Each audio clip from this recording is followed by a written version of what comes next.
आज जर आपण बघितलं तर सकाळी 7 वाजल्यापासून कल्याण स्टेशनची परिस्थिती तर सदानंद चौकाची परिस्थिती हे क्रॉस करायला जवळजवळ 20-25 मिनटं लागत आहेत आणि अक्षरशः संपूर्ण कल्याणच्या ट्रॅफिकचा बोजवारा उडला आहे.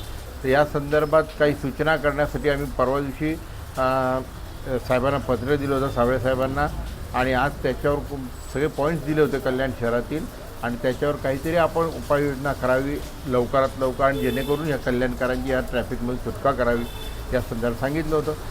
आज सर्व बाबींवर आमचं आणि त्यांचं त्या विषयावर बोलणं झालं. सदानंद चौकात कुठे नो एंट्री करावी, कुठे सिग्नल यंत्रणा आणि स्मार्ट सिटी हे गेल्या 5-7 वर्षापासून आम्ही ऐकतो आहे, पण एकही ठिकाणी अशी काही उपाययोजना झालेली दिसत नाही.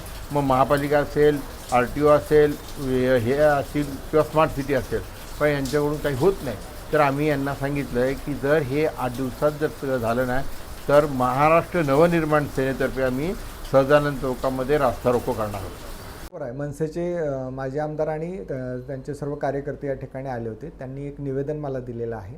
त्या निवेदनामध्ये त्यांनी विशेष करून कल्याण स्टेशन, सहजानंद चौक, शिवाजी चौक आणि इतर जे रस्ते आहेत त्या ठिकाणी होणारी वाहतूक कोंडी, त्यावर काय काय समस्या आहेत त्याचं निवेदन त्यांनी दिलेलं आहे.